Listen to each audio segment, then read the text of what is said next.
Ministro, muito obrigado por nos atender. Vou começar a nossa conversa falando da reunião que o senhor teve ontem com o presidente. Queria saber do que o senhor tratou, quais são os assuntos que estão mais pendentes, e aí depois a gente vai falando de outros temas. Não, nós fomos. Foi a primeira vez que tive a oportunidade de despachar com ele após a cirurgia, presencialmente, e atualizei a ele alguns números em relação a alguns programas importantes que nós já lançamos, inclusive do tempo integral, que fechamos agora dia 15 os números da pactuação dos estados e municípios. Muito otimista, porque 100% dos estados participaram e mais de 95% dos municípios brasileiros pactuaram. A nossa meta era chegar aí a 1 milhão de novas matrículas pactuadas esse ano, e já estamos aí próximos disso, né, assim. Então, mas o objetivo maior da reunião foi a gente apresentar a proposta do programa não temos ainda um nome definido, mas de apoio estudantil para os alunos do ensino médio brasileiro. Né? Isso, e por conta que depende muito das questões orçamentárias, né? Então, por isso que estava presente o ministro da chefe da Casa Civil, o ministro da Economia, o ministro da Fazenda, para a gente poder... Então, ficamos com algumas tarefas aí a fazer, mas a gente quer imediatamente ainda esse ano, já agora, assim que retomar as atividades, a gente poder lançar esse programa, mandar projeto de lei para a Câmara, para o Congresso, não sei se vai ser medida provisória ou ao mesmo tempo, porque a gente já quer começar a partir de janeiro do ano que vem. Então a gente está ainda fechando aí os números para apresentar a proposta. Então o objetivo maior da reunião foi, claro que nós discutimos outras coisas, mas o objetivo maior da reunião foi esse. O senhor está completando 10 meses, né, praticamente, um pouco mais de 10 meses à frente do Ministério. E todos nós sabemos, né, a opinião pública sabe, que a educação foi uma das áreas extremamente penalizadas, não apenas no governo anterior, mas por outros fatores, como, por exemplo, a pandemia. Né? Eu queria que o senhor nos falasse aqui como que o senhor encontrou a educação, qual foi a sua visão do cenário e o que foi possível fazer nesses 10 meses e o que ainda falta fazer. Em termos de urgência. Eu nunca gosto muito de falar do passado, não. A gente gosta de falar do futuro, mas não posso negar que eu fiquei impressionado com o nível de desmonte que fizeram do Ministério nos últimos anos. Né? Todos os aspectos, informação, equipes, projetos, programas, diálogo. Não havia... Porque o papel do Ministério é um papel de coordenar a política nacional, porque vamos falar do ensino, a educação básica. Quem executa a educação básica não é o Ministério, são os estados e municípios na ponta. O papel do MEC é coordenar a política, né? Integrar os entes federados, e tudo isso só se constrói com diálogo, com a cooperação, né? Então, eu digo isso porque pela minha experiência como ex-governador não havia o menor diálogo, assim, ao contrário, eu tive muitas vezes que entrar na justiça para receber os recursos que o MEC devia ao Estado de Sergipe, que o Estado de Sergipe é um estado de referência da educação, imagine. Então, assim, eu acho que o aspecto federativo ele precisa prevalecer num país, né, que se respeita a democracia, que é a relação institucional entre os entes, independente de que linha política e ideológica ele pertence. Então, está em jogo, repito, é a qualidade da educação na ponta, das crianças, dos jovens. Então, o que nós procuramos fazer nesses quase 10 meses foi, primeiro, restabelecer essa relação de diálogo com os entes federados, com os entes que representam professores, entidades de classe, prefeitos, governadores, né? Restabelecemos o Fórum Nacional da Educação, com um mecanismo de debate, né, na sociedade. Retomamos algumas políticas importantes, programas importantes, que, por exemplo, alimentação escolar, 6 anos que não tinha um reajuste. Né? O comitê lá no FNDE não se reunia mais, não tinha, enfim. Então, restabeleceu uma série de questões orçamentárias das universidades, dos institutos federais, as obras inacabadas. Assim. Então, reorganizar um pouco.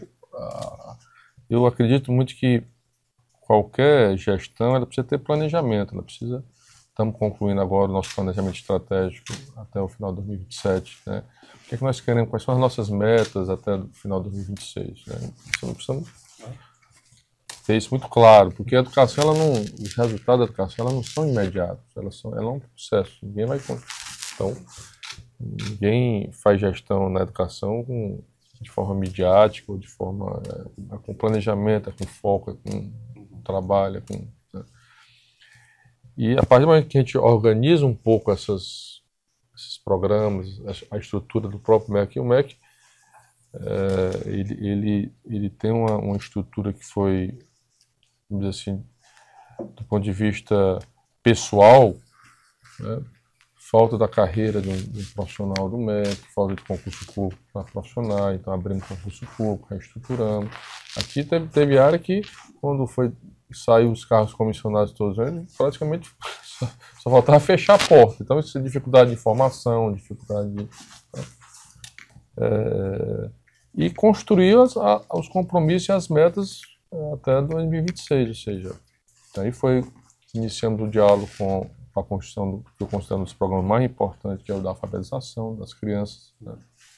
Alfabetizar as crianças na idade certa, porque todas as evidências e estudos já mostram que se uma criança não aprende a ler e escrever, isso compromete todo o ciclo escolar dela. Você pode olhar que vai aumentando a evasão, vai aumentando a distorção em idade séria, vai aumentando o abandono, vai aumentando a reprovação. Então, os estudos, as evidências já mostraram que é preciso olhar para aquela criança naquele momento, né? E como é que faz isso? Faz isso num programa de conjunto. A origem de tudo está ali, né?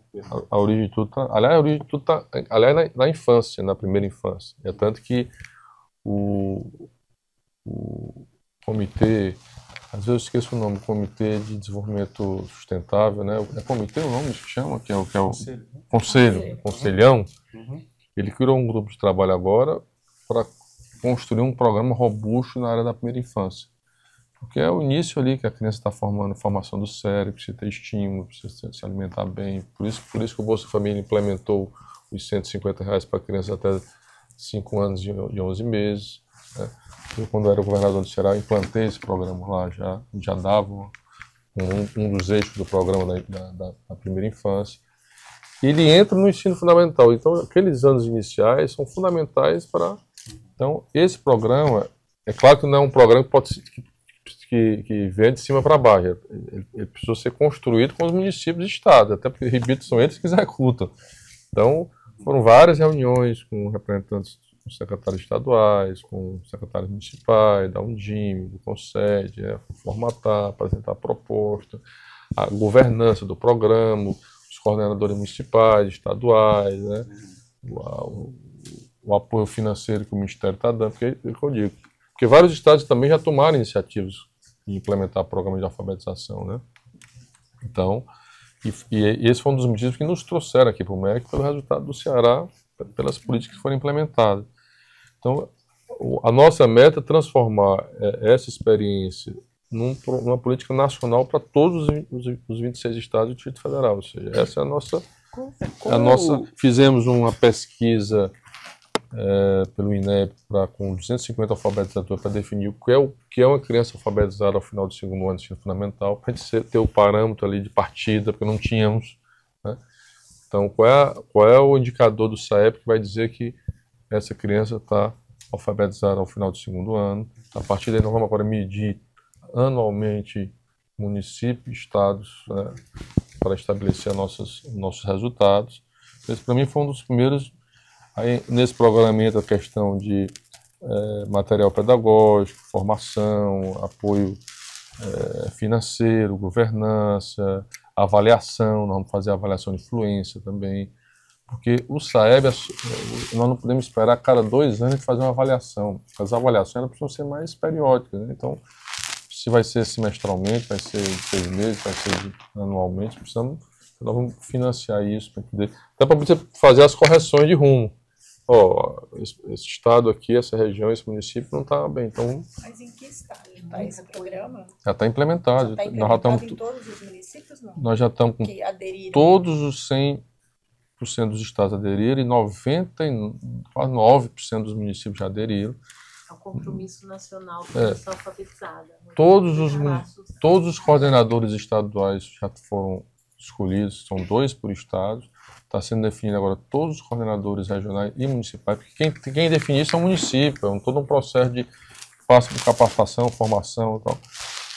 Então, o processo, ele tem um comitê gestor, que o comitê nacional é o ministro, com os secretários estaduais, depois tem os comitês estaduais, né? E vamos ter um momento também com o presidente e os governadores para o outro programa também que nós lançamos foi o tempo integral, ou seja... Ministro, só pois antes não. da gente ir para o tempo integral na alfabetização, a gente tem algumas comunidades que têm um difícil acesso, como ribeirinhos, comunidades indígenas. Como está sendo pensada a alfabetização para essas comunidades que são mais afastadas? Todas essas questões de inclusão, né, ou seja, elas estão sendo levadas em consideração, né, pela coordenação do programa aqui no MEC. Então, nós vamos tratar desigualmente os desiguais, vamos dizer assim. Então, está tendo um foco, todos os recursos são passados via escola ou via município, ou seja, estamos usando o PDDE, que é o Programa de Ensino Direto da Escola. Uma determinada escola vai receber mais recursos do que outros para melhorar determinada infraestrutura, porque também um dos eixos do programa é garantir uma melhor infraestrutura na escola. Como é que eu posso exigir uma alfabetização da criança se tem uma escola que não tem energia, se tem uma escola que não tem banheiro, se tem uma escola que não tem... Internet, no caso. Então, assim...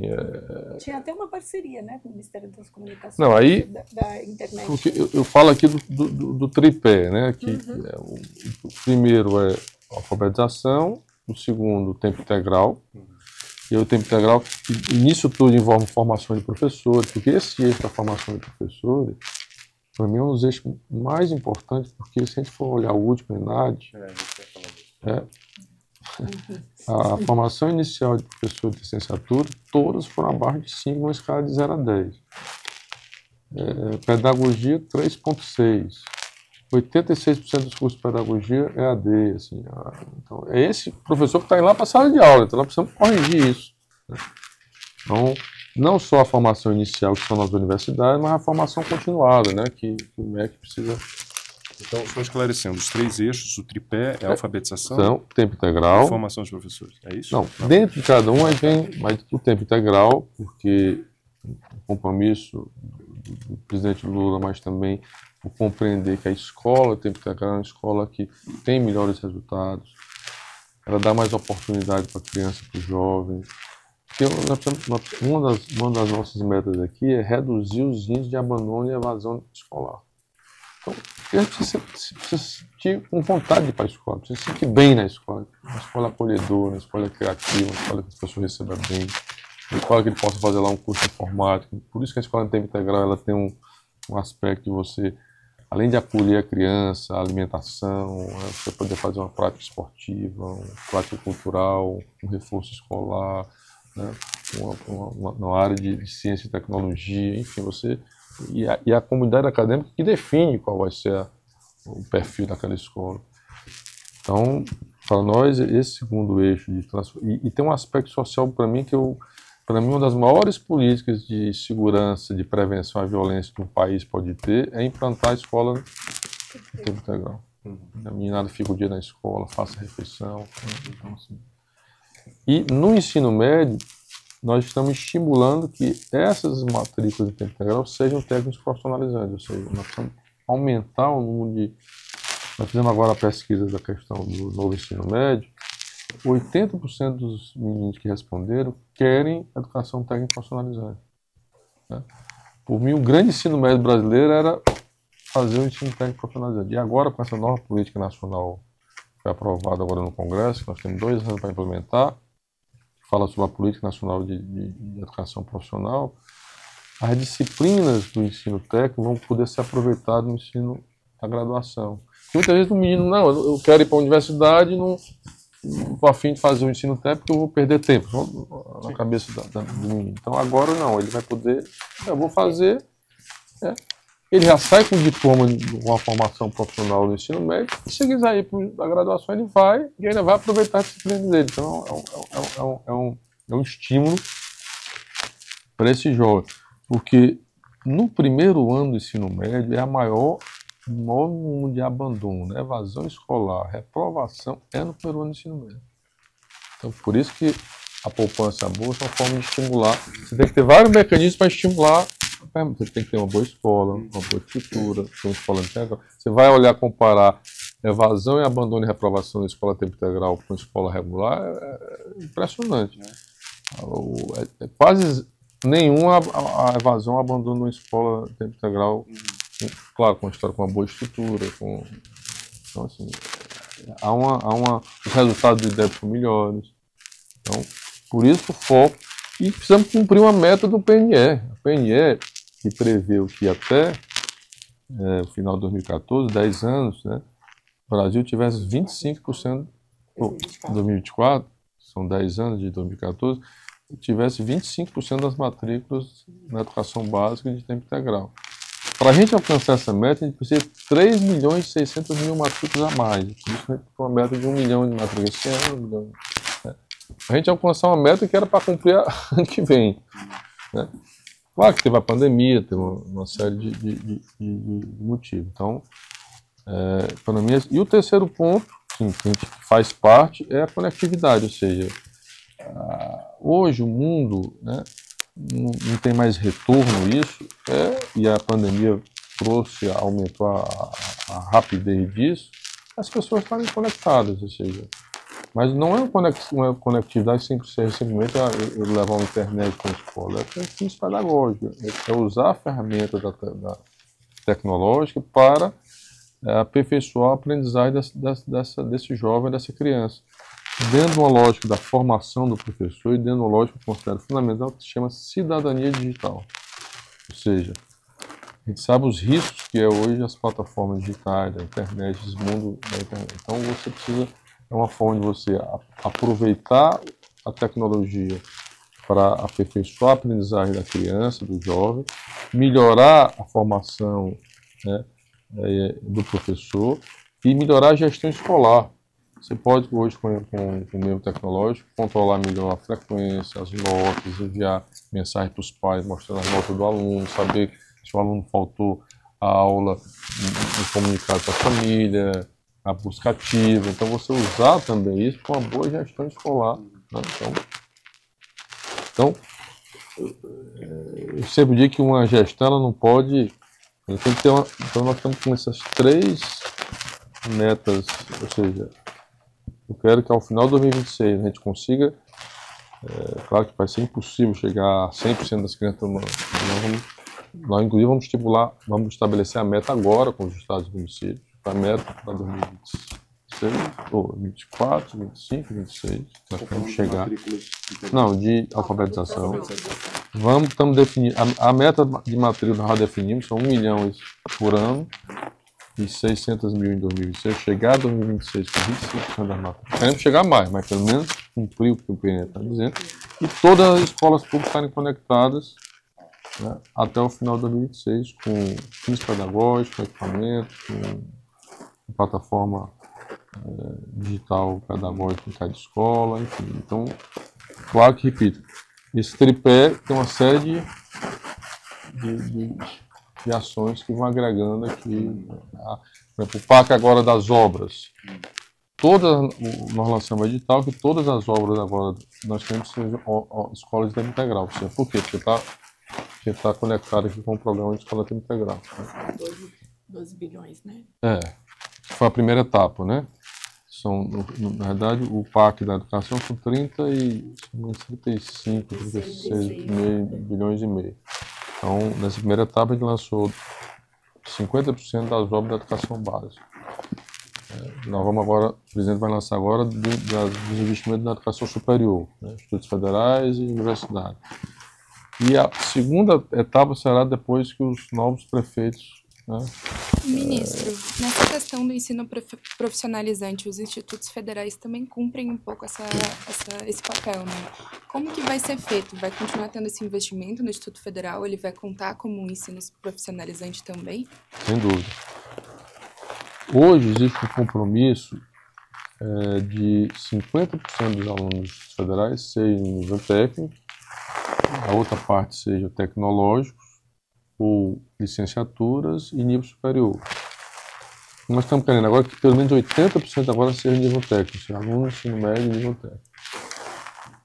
Nós vamos apresentar uma meta de expansão de campo de institutos federais. Nossa meta é fazer uma boa expansão, tá? Porque isso, além de você aumentar a matrícula de ensino técnico profissionalizante, você aproxima mais os centros da população dos municípios. Vamos pegar os vazios geográficos no país, estamos já com esse mapa. Claro, vamos lançar um edital, da mesma forma das obras da educação básica, para que a gente possa ampliar esses institutos federais até o final de 2026. Então, essa é a nossa meta. Então, é ampliar os institutos federais e também implementar em escolas a parte profissionalizante. Porque, assim, você tem 3 ações em nível técnico. Tem as escolas estaduais, que implementam, né? E dentro do tempo integral nós estamos estimulando que os estados implementem a escola tempo integral profissionalizante, né? No caso, no meu estado, quando eu fui governador, nós implantamos muita escola tempo integral técnico e profissionalizante. É o que o Piauí está fazendo, por exemplo, agora. Estou dando aqui um exemplo de alguns estados que temos os institutos federais e temos o Sistema S, né, que também Senai, o SESC, o Senac, que também fazem matrículas, né, na parte de profissionalização. Então, a gente tem também dialogado muito com eles. Estamos tentando construir uma política que possa estimular, porque a meta do PNE era triplicar os números de matrícula de ensino técnico profissionalizante de 2013 para 2024, triplicar o número. Esse número era 1.200.000 em 2013, nós tínhamos que chegar aí a 3.600.000 matrículas. Nós precisamos aí, o Brasil acho que tem hoje 1.800.000, ou seja, nós estamos longe ainda de alcançar a meta. O estudo agora da OCDE mostrou que o país da OCDE tem em média 40% de matrícula de ensino médio profissionalizante. O Brasil está com 11%, então nós precisamos dar um salto. E é o que a meninada quer, né? Quer terminar o ensino médio ali com um diploma já, então precisa estimular. Claro que é uma escola que precisa de investimento, a escola precisa... mas o Instituto Federal hoje é um exemplo de resultado positivo.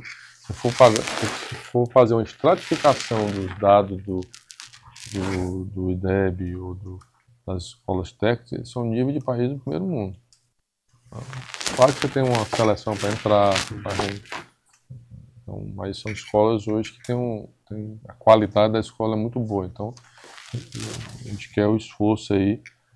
Hoje nós temos 860 campi, unidades centralizadas, aliás, 680, e a gente quer ver se a gente chega a 1.000, né? Vamos trabalhar muito para ver se a gente consegue. Ministro, o senhor falou aqui de metas que o Ministério está trabalhando em coordenação com os estados e municípios, né? Agora, o senhor sabe muito bem que a situação fiscal, não apenas do governo federal, mas dos estados e do município, também é grave. Eu queria saber do senhor como é que o senhor enxerga essa questão do ponto de vista fiscal para essas metas que o senhor está colocando aqui na área de educação. Bom, primeiro, eu sou muito otimista. Eu estou muito confiante que o Brasil tem um crescimento, melhore o seu crescimento, principalmente a partir de 2024, pelas condições que estão sendo estabelecidas. Claro que tem um efeito muito forte internacional, né? Hoje, essa guerra da Ucrânia, agora esses episódios com Israel, a economia está sendo afetada no mundo inteiro. É um movimento com a taxa de juros lá nos Estados Unidos, isso tem um efeito mundial, né? Mas já há uma perspectiva esse ano que um crescimento acima do que estava sendo esperado. próprios relatórios estão apresentando isso. Então, nós estamos no otimismo de que o Brasil possa dar um crescimento econômico, com isso gerar condições de investimento maiores, né? O arcabouço fiscal deixou fora educação e saúde, né, na questão dos gastos, ou seja, os demais ministérios só vão poder gastar 70% do aumento, só vão poder aumentar 70% do aumento da arrecadação. A educação e saúde estão fora disso. Voltamos aos limites constitucionais anteriores, né? Isso dá um aumento mais para a saúde, mas também para a educação. Mas a educação ela é absorvida um pouco pelo Fundeb, porque até 2026 a gente tem aquele aumento do Fundeb que foi aprovado, né, no Congresso. Então a gente está otimista de que isso, o governo federal está colocando recursos além do que está previsto no teto. Por exemplo, recurso do PAC para os investimentos está além do que está previsto no nosso teto, né? Esse recurso que nós estamos discutindo da Bolsa Permanente também vai estar, serão recursos extras do Ministério. Então nós estamos... Isso que eu queria perguntar dos recursos.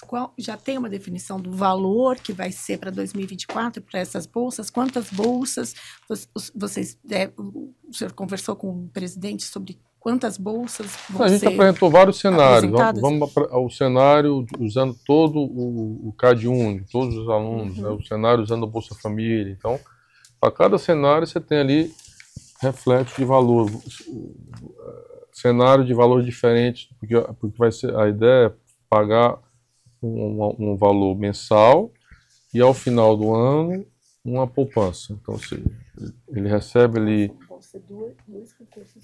Então ele recebe um variável e... Se formar, ele vai ter um... entre aspas, chegou no final do primeiro ano, terminou o primeiro ano, foi aprovado, deposita a poupança.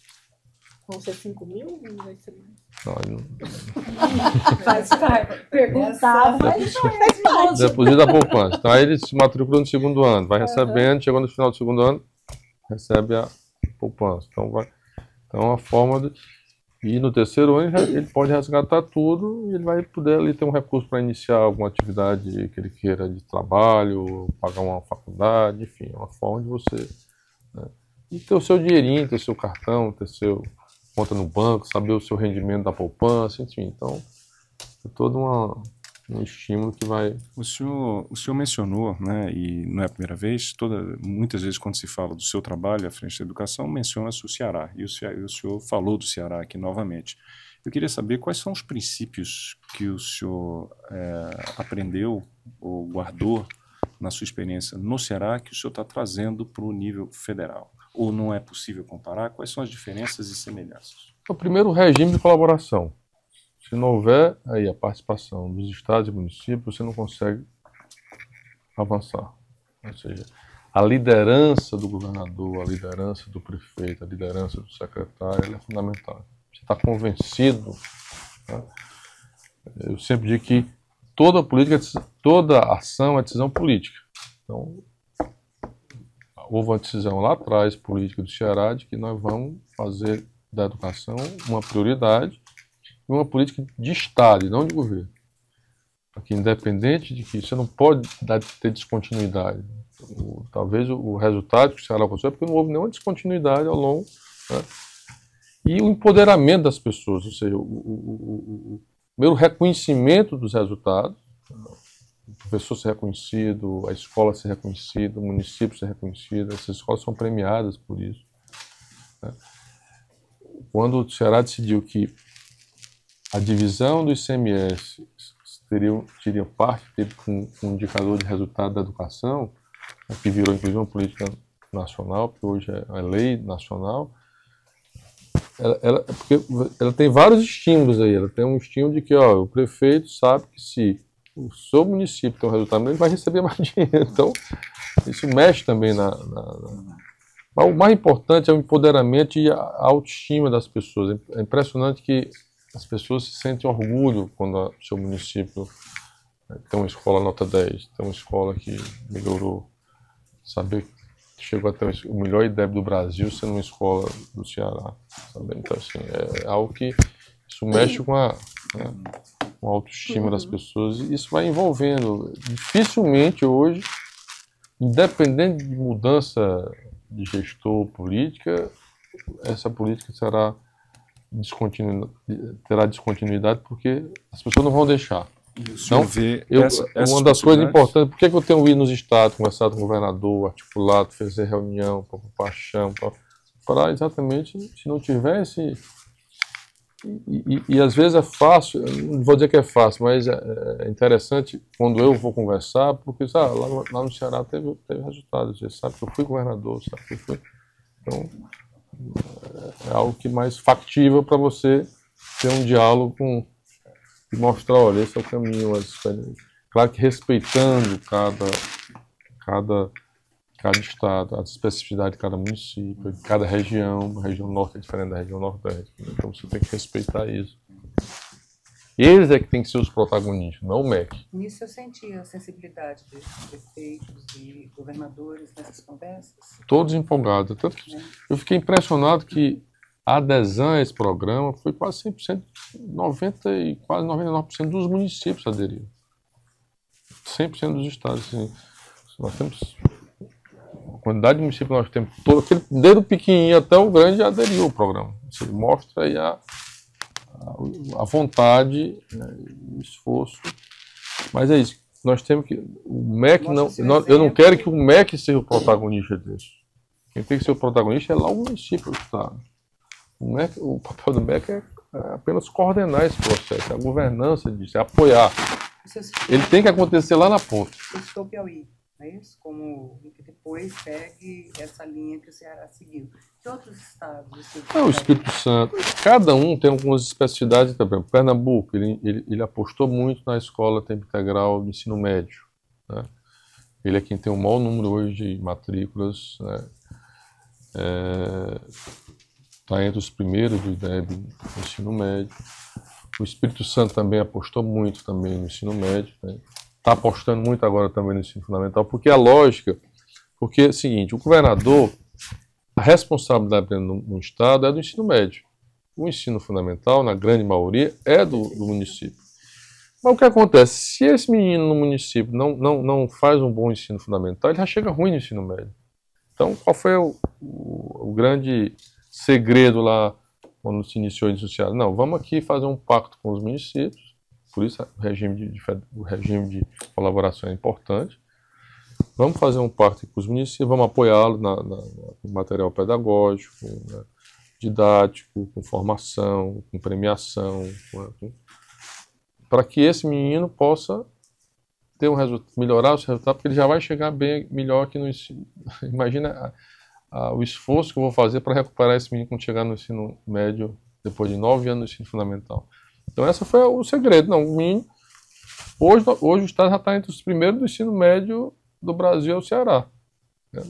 Fruto de quê? Fruto de que esse menino já está chegando melhor, que o indicador está. Claro que também foi algum esforço no ensino médio, integral, mais. Então, essa é a lógica, que é um pouco a mesma lógica que eu quando, nos outros 3 anos que eu fui governador lá, eu criei a mesma lógica para a saúde. Porque é a mesma coisa. A responsabilidade do município é o posto de saúde, a responsabilidade do Estado é a ação secundária, terciária. Né? Você tem a União que abraça tudo isso, apoia através do SUS. Mas se esse paciente aqui não for bem, tiver a prevenção lá no município, saber se ele tem diabetes, se ele tem hipertensão, eu aumenta aqui o esforço no ensino no hospital. Ou seja, então, qual foi a mesma lógica? Eu botei parte do ICMS também para indicadores na saúde para os municípios. Lá na educação é 18%, saúde é 15%.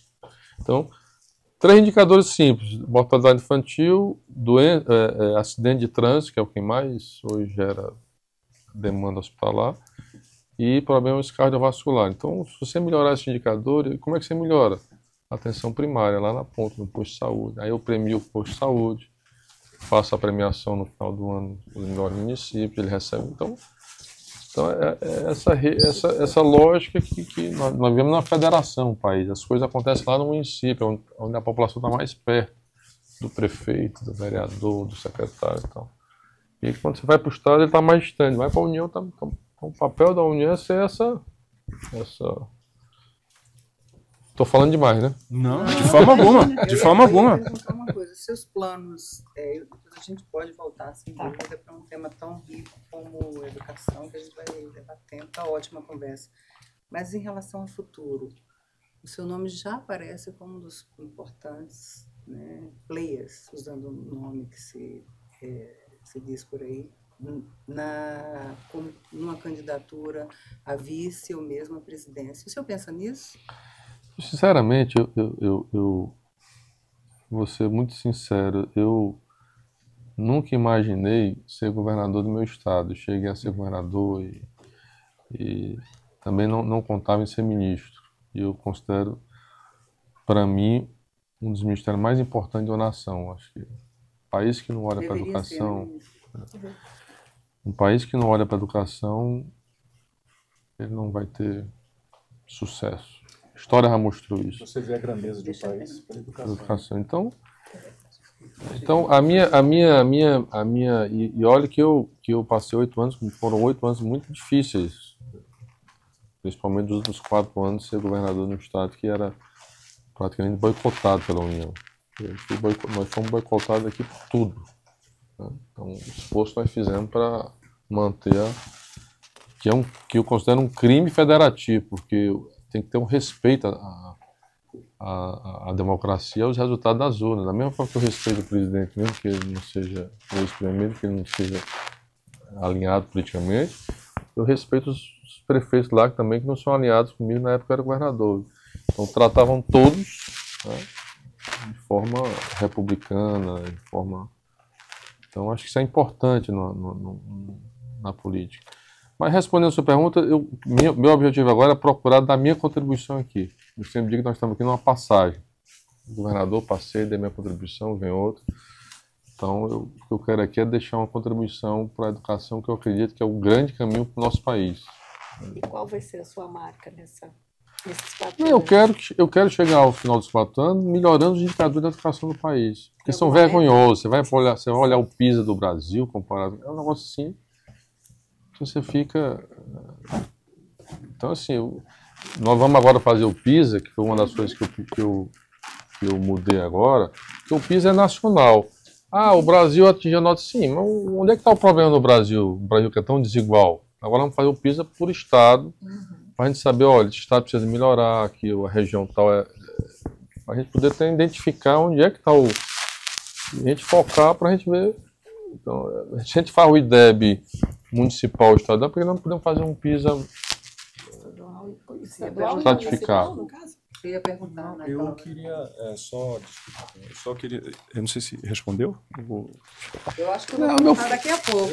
Mas eu repito, meu foco é... Vou dar tempo para ele respirar e daqui a pouco eu pergunto. Meu foco... Eu quero ainda. Meu foco é ajudar ao presidente Lula, ajudar o país, ajudar a educação. Eu vou me dedicar muito.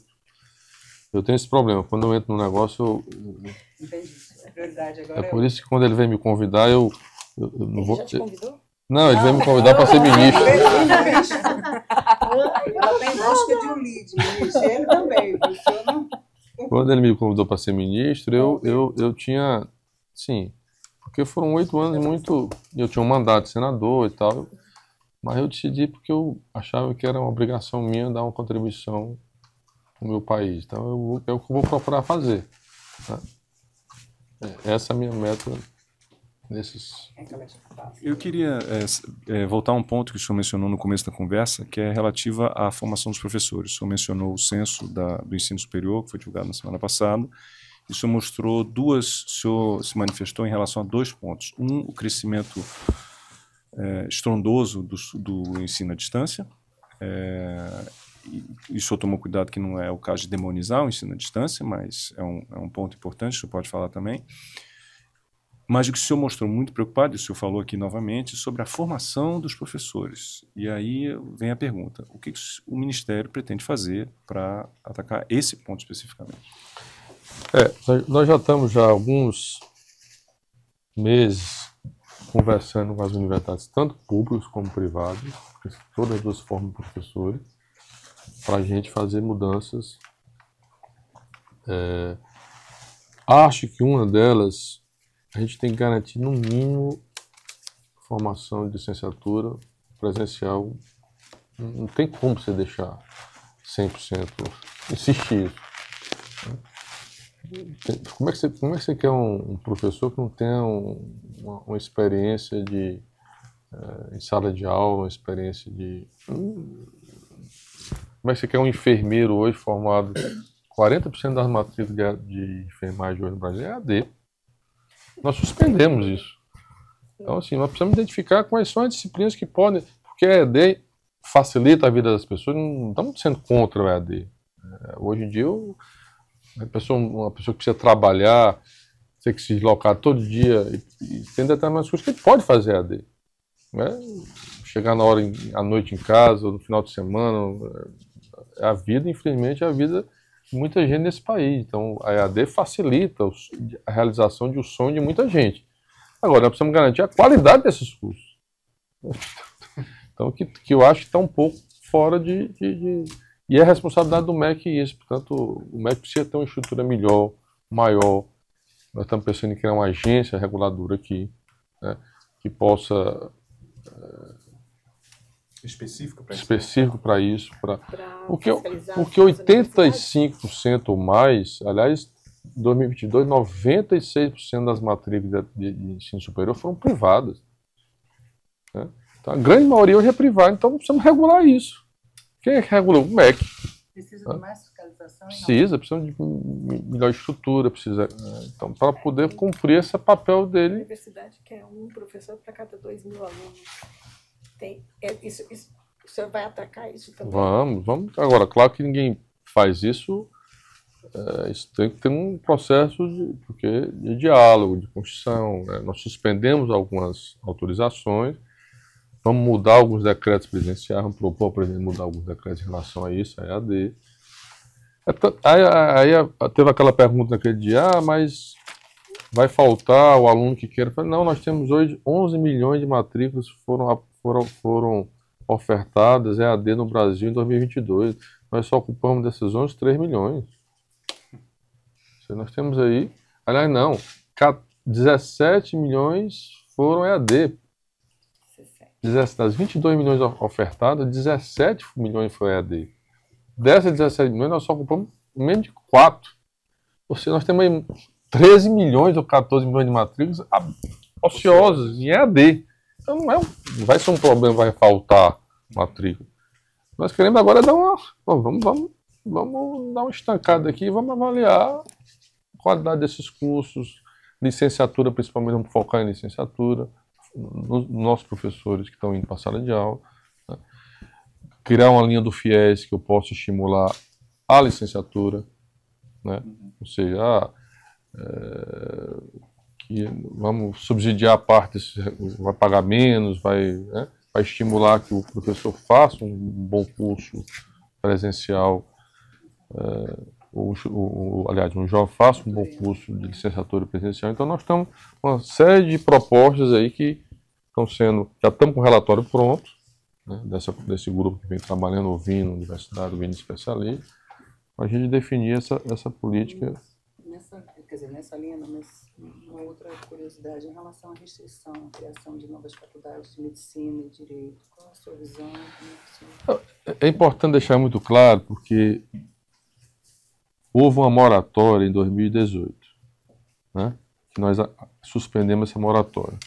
Esse período da moratória foi o período que mais se abriu vaga de medicina privada no Brasil. Quase 21 mil vagas foram abertas, gente, em 5 anos. Aí ficam dizendo, não, o governo barrou a moratória. Mas mentira, não é verdade. Foi o período que mais se ampliou vaga e o MEC perdeu o controle disso. Pelo fato de ele ter feito a moratória, todos os processos foram judicializados. Tudo isso aqui foi judicializado. Hoje nós temos 55 mil pedidos de vaga de matrícula só de medicina judicializados dentro do MEC. Então, qual foi a posição do MEC? Não, nós vamos encerrar a moratória, agora o MEC vai ser o protagonista, vai controlar, vai ser o... Né? E aí lançamos o edital para 5.700 vagas em 10 anos. com a meta. Não, nós vamos. Qual é a meta? Não, o Brasil é estabelecer, ter a média da OCDE, que é 3,2 médicos para cada 1.000 habitantes. Então, a nossa meta é chegar a 10 anos chegar a isso. Hoje é quanto? 2,5 é 2,3. É 2,1. Vejo direitinho.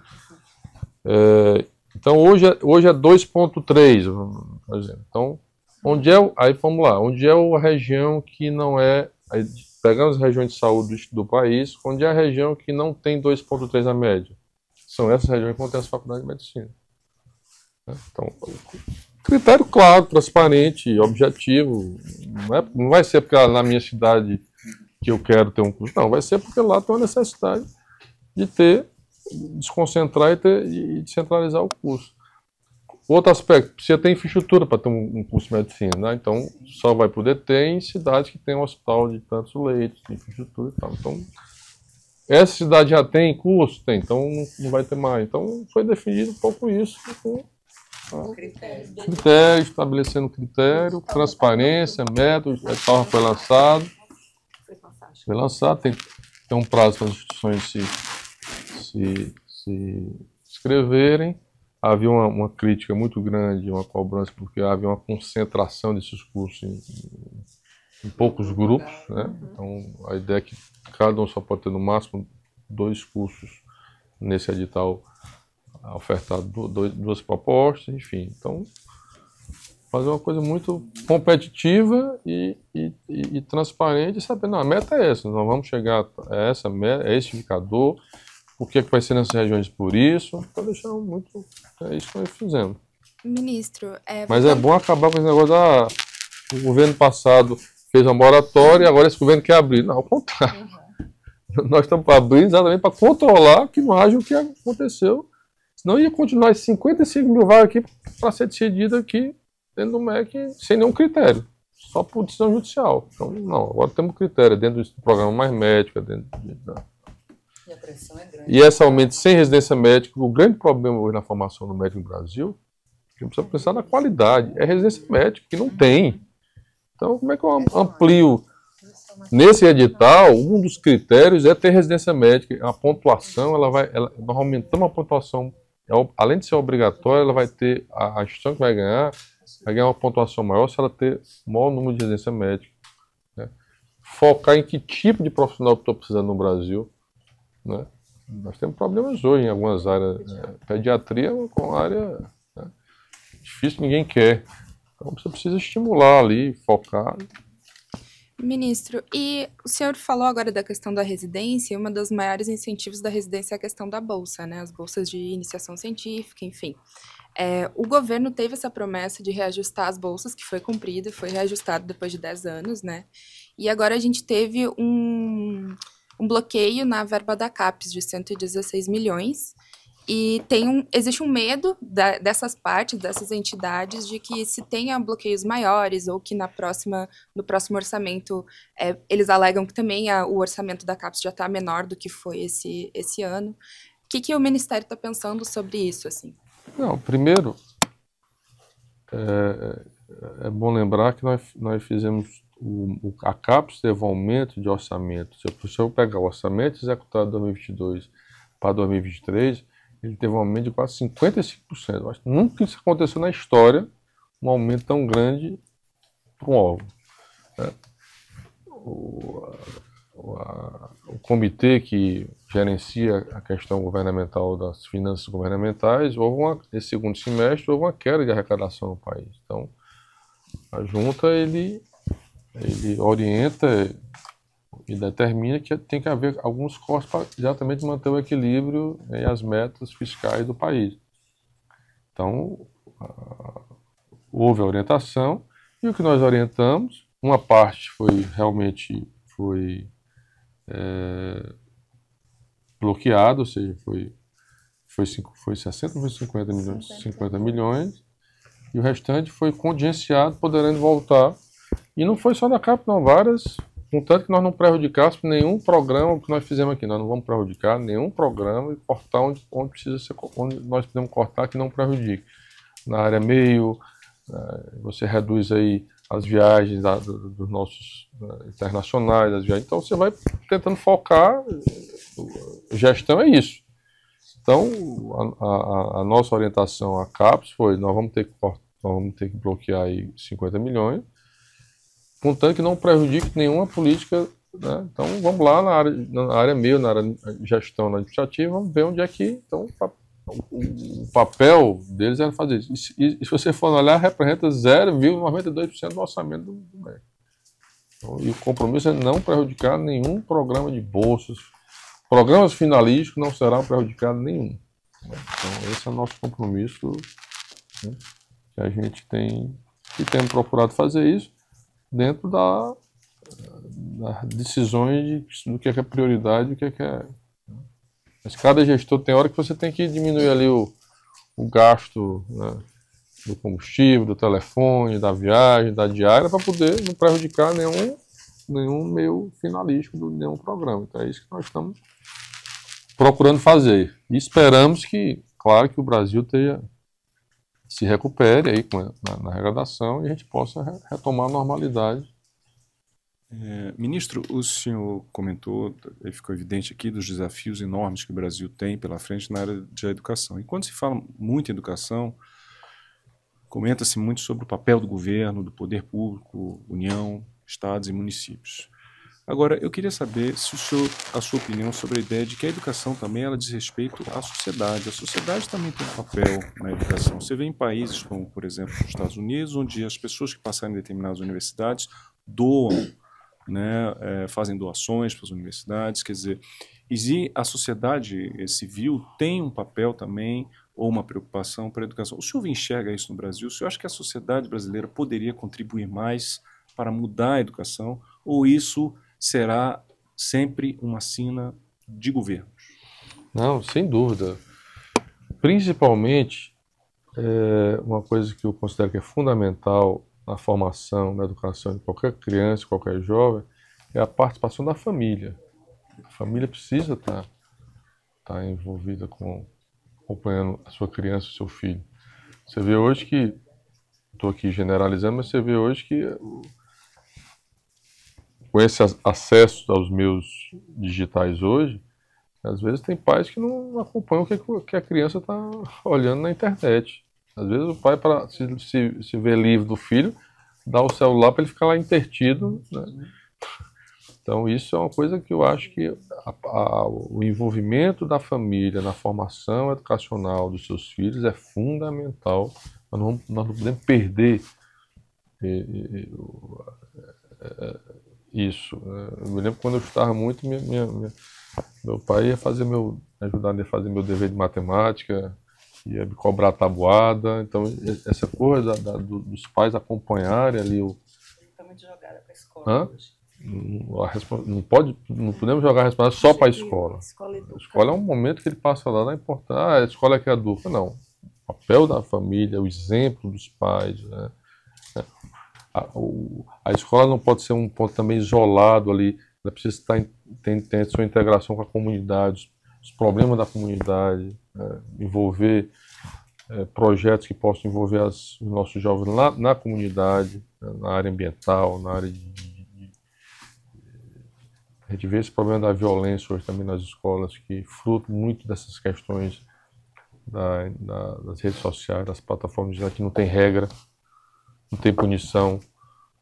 Qualquer um pode botar uma ameaça aí, o dono da plataforma não tem um controle, né? O Congresso precisa aprovar a famosa lei das fake news, né, para poder, quando aconteceu esses incidentes esse ano, o governo federal chamou, o Ministério da Justiça chamou as plataformas, exigiu que elas tirassem, identificou através de um processo de parceria com a inteligência, com os estados, quem é que estava publicando. Uns foram indiciados, outros foram presos, foram chamados à delegacia. Precisa chamar a responsabilidade. Não pode a pessoa publicar que vai ameaçar matar, defendendo o fascismo, o nazismo, a morte, as armas, e ficar por isso mesmo. A pessoa precisa se responsabilizar e a plataforma que permite isso precisa ser muito grande. Né? Então isso é um problema mundial, mas o Brasil precisa estar alerta para isso. Mas a família precisa acompanhar isso, né? porque o maior tempo que a criança muitas vezes passa é em casa, com a família, muitas vezes não é na escola. Então, os pais precisam ter essa responsabilidade de sei que tem, mas... Mas quando eu digo não são só os pais, né? Eu me refiro, por exemplo, a empresas... Não, sem dúvida, o papel social das empresas. O Brasil precisa ver um pouco também nessa reforma tributária que foi feita, mas que eu acho que precisa dar outros avanços, de que por que a gente vê que nos Estados Unidos muitas famílias doam para as universidades? Porque lá a gente sabe que o imposto sobre... que a gente chama de ITCMD, né, que é a transmissão de mortes quando você morre, né, que você de herança, a gente pode chamar aqui de herança, mas lá é 40%, 50%. Aqui é 4%, aqui é 8%, em alguns estados é 8%. Eu, por exemplo, lá a Constituição permite apenas ir até 8%. Lá era 4%, eu aumentei para 8%, fazendo um corte. Não, quem tem renda, quem tem patrimônio acima de 2 milhões, por exemplo, paga menos. Quem tem acima paga mais. É a justiça fiscal que o Brasil precisa ter mais. Então, quem é mais rico paga mais. A grande maioria das pessoas que pagam imposto no Brasil ou é profissional liberal, ou é servidor público, ou é classe média. O pobre que vai comprar o pãozinho na padaria paga o mesmo imposto que um milionário vai na padaria comprar o pãozinho. Então, esse pois é, nem vai, mas paga o mesmo, mas manda o empregado e paga o mesmo imposto. Então, 3 empregados. O imposto no Brasil é muito sobre consumo, né? Então, na verdade, devia ser sobre renda, sobre patrimônio, E aí é por isso que nos Estados Unidos uma família, quando morre um grande milionário, um rico, em vez de pagar para o governo lá os milhões de dólares, ele vai lá e doa para a universidade. Então, as fundações... Em relação ao Enem, as mudanças começam quando? A partir do ano que vem? Não, nós não vamos... Nós vamos manter como está, né? E vamos... como nós vamos ter a discussão do novo Plano Nacional de Educação a partir do ano que vem, porque nós vamos ter que votar ano que vem o PNE para os próximos 10 anos. Então nós vamos aproveitar e discutir também uma série de pontos. Vamos ter que discutir as metas da creche, de tempo integral. Então vamos também discutir essa questão do ensino médio, incluindo o Enem. Então nós vamos... Mas o que o MEC vai fazer agora é respeitar o Enem a partir da base comum curricular para não haver nenhum prejuízo para nenhum estudante nesse país. Ministro, falando sobre essa questão Enem, ensino médio, uma das maiores críticas que o senhor recebeu quando assumiu foi a questão do novo ensino médio não ter sido revogada, né? Ela foi apenas suspensa. Por que essa decisão, a sua decisão foi essa? Qual que é a ideia? Não, primeiro, porque como é que eu vou revogar algo que já estava em andamento? Segundo, eu sou daqueles que acreditam que tudo precisa ser construído com diálogo. Quem executa a política do ensino médio não é o MEC. Como é que eu vou fazer uma mudança com os estados já implementando, já tinha implementado no ano anterior, já estava no curso no ano seguinte, porque você prepara o ano letivo no ano anterior, não é no mesmo ano, nós assumimos em janeiro. O ano letivo de 2023 é preparado em 2022. Então, como é que eu ia fazer uma mudança naquele momento sem ouvir os estados? Então, a nossa decisão foi, vamos convidar os secretários estaduais. Aliás, eles mandaram um ofício no início dizendo que eram contra qualquer mudança. Imagina fazer uma mudança. Então, qual foi o processo? Vamos fazer uma consulta, vamos ouvir alunos, vamos ouvir professores, vamos ouvir especialistas, vamos ouvir os estados, né? Infelizmente, isso é um processo que leva tempo para você, né? Ouvimos 130 mil alunos, e aí a consulta ela extrapolou a questão curricular. A gente ouviu o aluno dizer que 80% dos alunos que foram entrevistados querem ensino técnico profissionalizante, reclamação sobre infraestrutura, reclamação sobre formação de professor. Então, ele nos deu assim, um diagnóstico importante do que é o problema do ensino médio. Não é só a questão, né, da questão curricular. E construímos um consenso aí, né? Ou seja, com a participação dos estudantes, com a participação dos professores, com a participação dos secretários, estamos com uma proposta já que nós já apresentamos. O projeto de lei já está pronto para o presidente assinar, né? Conversei inclusive sobre isso com ele ontem, né? Vamos fazer uma reunião a ideia é que a gente possa fazer uma reunião com o representante desse fórum, desse grupo, com ele, e ele enviar o projeto de lei para o Congresso, né? Fui lá na Comissão de Educação do Senado, na Comissão de Educação da Câmara, entregar o resultado da consulta. Então, acho que esse é o processo que eu considero que é o mais legítimo, que é o mais correto, que a gente precisa, e que não traga prejuízo de continuidade, ou seja, não é de continuidade, mas eu não posso tomar uma decisão em algo que já está em andamento de uma hora para outra. Precisa ter uma transição. Da mesma forma que precisou ter um tempo para a transição para o novo ensino médio, eu tenho que também ter a transição para as novas mudanças. Né? Ninguém faz. Preciso preparar professor, preciso fazer todo o planejamento do meu ano letivo. Então, aproveitando... A gente precisa... Eu só vou fazer uma... Eu também tenho uma pergunta para fazer para encerrar. Eu vou fazer logo. Eu faço... Aquela loira Cada ali. um faz uma e... Tá, beleza. Como está sendo a sua experiência em Brasília? O que você está achando da cidade? O senhor não, Brasília, já morou aqui? Não morei não, mas a única coisa que eu sinto falta da minha família. A única morei. coisa que eu sinto falta é da minha família. Esse é meus Mas é uma filhos. cidade que o senhor considera agradável? Não, muito agradável. Agora, o que eu faço aqui é só trabalhar, não vou muito... Não conhece muita coisa? Fui no final de semana que eles vieram aqui, eu fui pro parque lá da... Parque da cidade? Parque da ex-Miranama, Sara Kubitschek. Sara Kubitschek. Fui com meus meninos, comer um sushi no restaurante, tem muito restaurante bom. Mas o resto é trabalho. O senhor fica na ponte, né? Eu vou na sexta e às vezes volto no domingo tarde, segunda de manhã. Mas ele tem filho pequeno, gente. Quantos anos, José? Eu tenho um filho de 13, uma de 11, e aí parei. Aí veio na pandemia. Tinha que ficar em casa, né? Ele é bebê. Não imagina. Aliás, teve um boom, né? Home Home office. O boom da pandemia, né? Ele tá com 2 anos, que é o José. Você tem que... O senhor já vai começar a pensar mais a vida. Eu vou... Que é a última, Maia. Tá bom. Nós combinamos o seguinte, vamos fazer esse primeiro ano, se dá... tem trabalho, menina, colégio, faz uma mudança muito... Vamos... Tem que começar a se acostumar com o Brasil, se tiver planos e Para encerrar, ministro, o senhor fala muito na questão da valorização dos professores, né? E uma das coisas que a gente vê os professores reclamar é a questão do imposto de renda, de que são muitas, eles têm que trabalhar em vários lugares e, por isso, acabam pagando um valor muito grande de imposto de renda, mesmo a renda não sendo tão alta assim. Existe alguma forma do MEC pensar, tem já um projeto de lei que pensa nisso na Câmara tramitando, mas existe alguma forma do MEC pensar com que haja talvez uma isenção do imposto de renda para professor ou uma diminuição de carga para que esses profissionais também continuem na carreira? Para ser sincero, eu nunca havia pensado nisso, né? Nem também essa demanda nunca chegou, mas eu sou um árduo defensor da valorização dos professores nesse país. Fiz isso quando era governador, criei uma das melhores carreiras para professor e acho que, claro que tem limitações orçamentárias, mas o professor precisa ser mais valorizado no Brasil. Né? Para mim é a profissão mais importante. Né?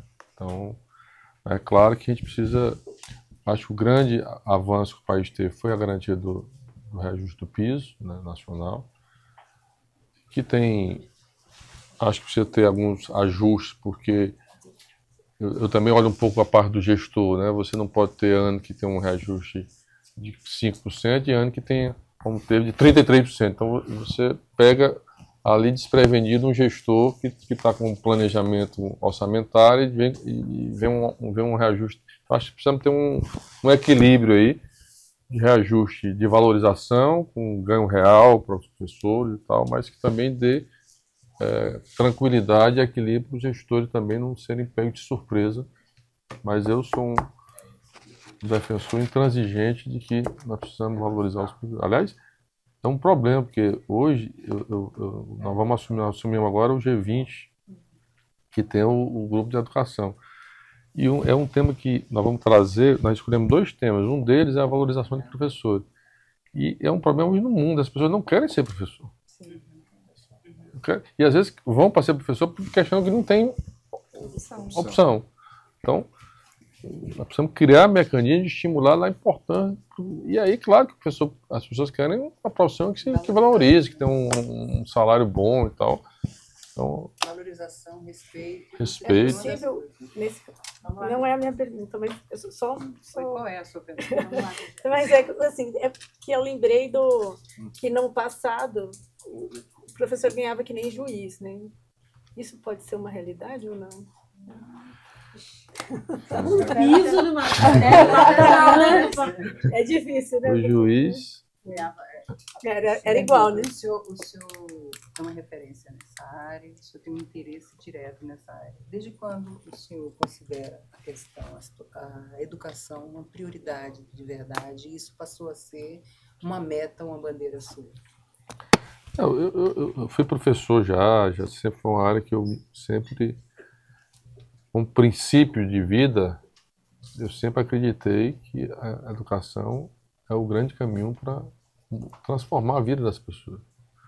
Claro que a única oportunidade que eu tive de poder contribuir mais fortemente com isso, claro que contribuí como secretário na época do ex-governador que iniciou todo um trabalho também lá no Ceará, a Isolda que trouxe para cá, que era secretária da Educação, que depois virou a minha vice, e tive a oportunidade como governador de implementar e fazer avançar, por acreditar nisso, não é uma questão de... Porque às vezes o político não quer saber da educação, porque a educação, o resultado não é a curto prazo. Prefere fazer ali a rodovia, a obra. Então, mas é uma questão de princípio por acreditar que esse é o grande caminho. Nós precisamos sair da retórica, apenas do discurso de a educação. Porque todo mundo diz a educação é a base de tudo, a educação é mas precisa na prática colocar isso na prática como de fato, né? Então, isso é decisão política. Quando um presidente, como um governador, quando um prefeito decide que isso vai ser a prioridade, é decisão política, não é uma decisão. E enxergar a transformação. Quando a gente vê um jovem, né, se formar e ter a oportunidade de melhorar um filho de uma doméstica, de um trabalhador rural, virar médico, virar engenheiro, isso é uma coisa transforma a vida das pessoas, né? Então, o povo só precisa de oportunidade. Tá.